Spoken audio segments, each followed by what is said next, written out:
Hello everyone, Jai Hind. I am Pankaj Kumar and in this video we will talk about the National Board for Higher Mathematics and what is the important about this video कि ये video Hindi और English दोनों में ही होने वाला है. So we will most of our friends and viewers so they will get more important knowledge about this National Board for Higher Mathematics.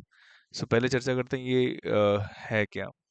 सो ये एक बोर्ड है गवर्नमेंट ऑफ इंडिया के अंतर्गत जो डिपार्टमेंट ऑफ एटॉमिक एनर्जी के under में है और ये डॉक्टरल और मास्टर्स की स्कॉलरशिप प्रोवाइड कराते हैं.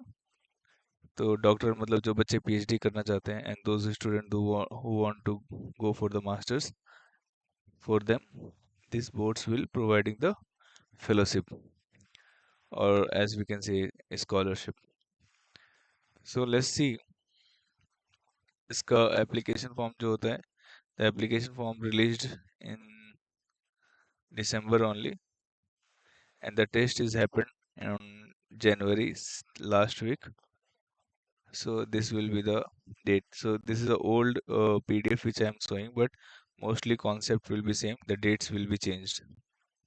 So if there will be another changes, you have to be subscribe our channel और आपको सब्सक्राइब करने के साथ साथ बेल आइकन दबाना है ताकि नई अपडेटेड वीडियोस को आप यहाँ से अवेल कर सकें और ऑफिशियल वेबसाइट से भी आप जाके देख सकेंगे.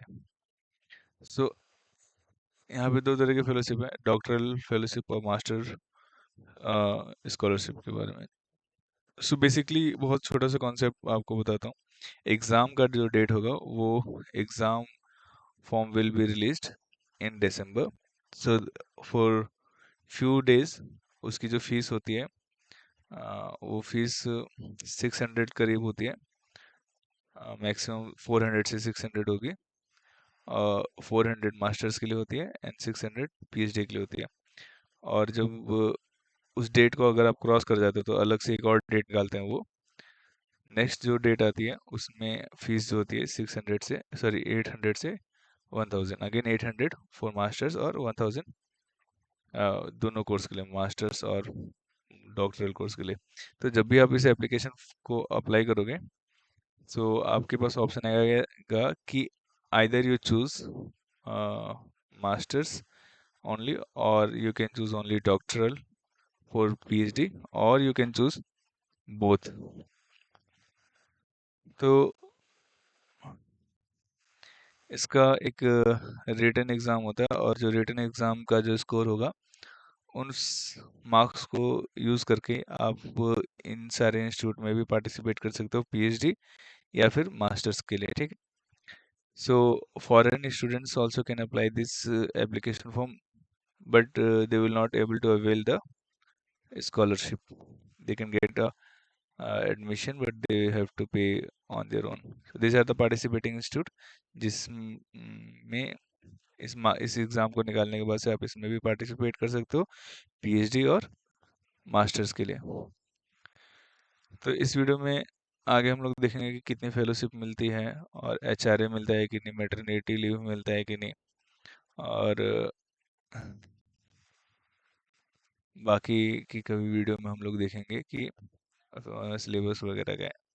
सो अगर मास्टर्स प्रोग्राम के लिए आप जा रहे हो तो आपको इनमें से किसी एक चीज़ को फॉलो करना पड़ेगा. या तो आप to propose this document master program is any of this. So 2 year master program require a bachelor degree. अगर आप 2 year बैचलर पास हो तो आप इस फॉर्म को भर पाओगे मास्टर्स के लिए. या फिर आप ऑलरेडी मास्टर्स आपने इंटीग्रेटेड मास्टर्स में अपने एडमिशन ले रखा है तो आप लास्ट के 2 ईयर अपना ले सकोगे पीएचडी का फॉर्म. लास्ट के 2 ईयर आप सिर्फ ले सकोगे इस स्कॉलरशिप को एग्ज़ाम पास करने के बाद.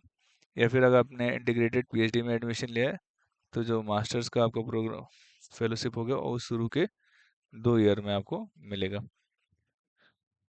बाकी डेफिनेशन इन मैथमेटिक्स का ये मैथमेटिक्स में आपको ये फेलोशिप मिलती है. मैथमेटिक्स में का मतलब क्या है, तो अगर कोई भी डिग्री जिसमें मैथमेटिक्स या स्टैटिक शब्द यूज किया जा रहा है डिग्री देने के दौरान, या मैथमेटिकल साइंस या फिर अप्लाइड मैथमेटिक्स यूज हो रहा है डिग्री में आपके, तो फिर आप इसको ये फेलोशिप आपके लिए अवेल कर सकते हैं।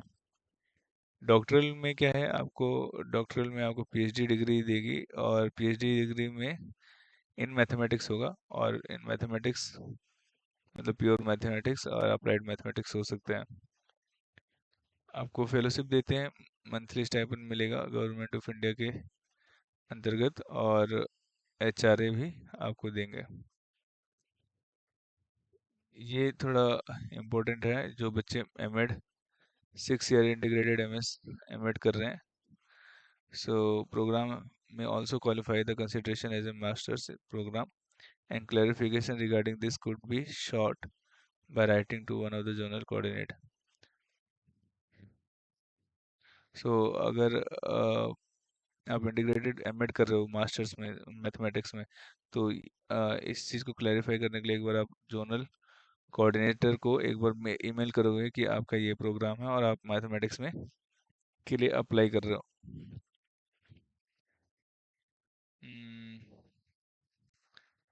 लेट्स सी कि जो एचआरए है वो लगभग लगभग नहीं, पूरा 37,000, सॉरी एचआरए बोल रहा हूँ, जो फेलोशिप है स्टाइपेंड वो 37,000 मिलता है, और जो एचआरए होता है मतलब होम रेंट अलाउंस, वो आपको मिलता है, यहाँ पे एचआरए दिया नहीं गया है, लेकिन गवर्नमेंट ऑफ इंडिया के तहत वो टीयर वाइज सिटी में, कौन सी सिटी में हो, किस जोन में हो, उस हिसाब से वो 18% हो सकता है या 30% हो सकता है, 18 से 30% होगा। यही होगा सिटी के हिसाब से। और शुरुआत के 2 साल जो आपको जीआरएफ मिलता है 37,000 मिलता है, और उसके बाद से वो बाकी के 3 साल पीएचडी के लिए वो 22,000, 42,000 हो जाता है, 42,000। Then the contingency amount means कि once a year you can avail this much of amount, and you cannot uh, avail this amount for your own personal use, but हाँ कोई भी एजुकेशन और आपके रिसर्च से रिलेटेड होगा, for that you can use this contingency amount. And those who are already having any ongoing CSIR, UGC, TST, Inspire and kind of fellowship, they can not able to avail this and BHM fellowship, or we can say scholarship. So what is the selection process? We'll talk about that. So to be offered the doctoral fellowship for PhD, the must satisfy all these three conditions. So what are these all three conditions? Let's see. You can see the first three condition is what? Be selected for the scholarship following the test and subsequent interview. So पहले आपको इस test को qualify करना पड़ेगा, जो ये test लेते हैं, और उसके इंटरव्यू में आपको पास होना पड़ेगा। फिर इनरोल सितंबर 2026 तक आपको कहीं पीएचडी में इनरोल करना पड़ेगा, वो भी मैथमेटिक्स में, तभी आप ले सकते हो, मतलब इसकी वैलिडिटी लगभग 1 साल के लिए होगी। Must not have drawn N B H M doctor fellowship in the past. So कभी अपनी ज़िंदगी में आपने पहले कभी एन बी एच एम का स्कॉलरशिप नहीं लिया होगा, तो ही आपको इस बार मिलेगा फेलोशिप। मास्टर्स के लिए बच्चों के लिए 8,000 रुपये per month they will get as a stipend for the 2 year, or if they are in the availing in the last of their masters, so they will avail that 8,000 per month for their last year, like in the last of their master's degree for 1 year only. And those who will availing for the first in the joining of the masters, then they will get this fellowship for the 2 years, 8,000 per month. So there is a most important thing that if you will be like doing good in your studies, then only from the first master's year it will be continued for the second master year. Otherwise, it will be dropped. So again, if you will already master's student having an KVPI or Inspire fellowship, then they will not able to get an NBHM. Either they have to stop KVPI or other fellowship and they can start NBHM. So uh, once a time they can start only one fellowship. तो एक बार में एक ही fellowship वो start कर सकते हो, दोनों दो फेलोशिप्स एक कभी स्टार्ट नहीं कर सकते हो एक साथ में। सो मास्टर्स के फेलोशिप को स्कॉलरशिप को अवेल करने के लिए स्टूडेंट का वही इंटरव्यू और टेस्ट में एग्ज़ाम क्वालिफाई होना चाहिए। उनका मास्टर्स में एडमिशन हो गया होना चाहिए या होना चाहिए 2025 या 26 में, 2025-26 के बैच में, या फिर ऑलरेडी वो मास्टर्स में 24 या 25 में वाले बैच में अगर उन्होंने एडमिशन ले रखा है तो भी वो इसको अवेल कर सकते हैं।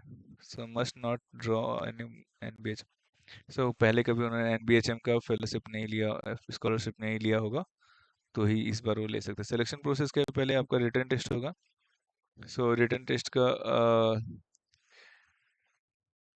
पैटर्न मैं आपको बता देता हूँ। सो मैं आपको ये 2024 का जो एग्ज़ाम है जनवरी 20 को हुआ था, वो उसका इंस्ट्रक्शंस दिखा रहा हूँ। So the exam will be for the 3 hours. In 3 hours there will be 40 questions, and this 40 questions this 40 questions will be, each question will be carry 4 marks. So 3 घंटे का एग्ज़ाम होगा। 3 घंटे के एग्ज़ाम में 40 question आपको solve करने, और 40 प्रत्येक क्वेश्चन 4 मार्क्स के होंगे।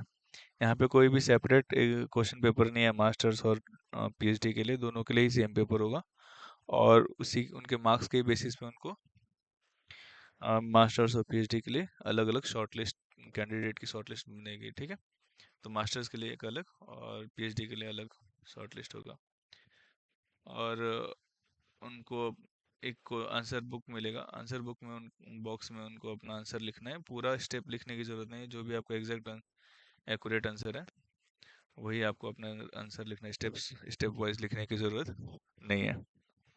और भी बहुत सारी चीज़ें हैं जो कि आप एक बार पीडीएफ को डाउनलोड करके पढ़ सकते हैं, जो मैं आपको डिस्क्रिप्शन बॉक्स में दे दूंगा, या फिर हमारे टेलीग्राम चैनल पे भी आप जाके डाउनलोड कर सकते हो।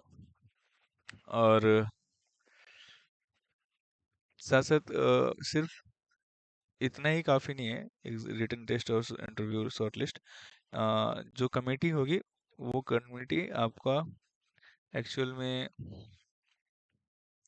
आपके एकेडमिक्स को भी देख के आपको शॉर्ट लिस्ट करेगी। मतलब कि आपने अपने बैचलर्स में कैसा किया है, या फिर कोई आपने पेपर पब्लिश किया है कि नहीं, ये सब भी चीज़ें वो लोग देख सकते हैं। So two cut off scores, the M cut off and D cut off. So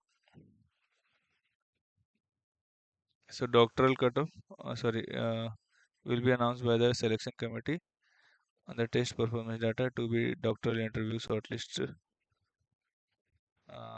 to be on the doctoral interview shortlist. A candidate must have applied doctoral scholarship and D score not less than the D cutoff. So D cutoff मतलब doctoral के लिए, और M cutoff मतलब masters के लिए होगा। ठीक, और कट ऑफ की अगर हम लोग बात करेंगे तो शुरू में यहाँ पे कहीं हम लोग ने आ, देखा तो होगा।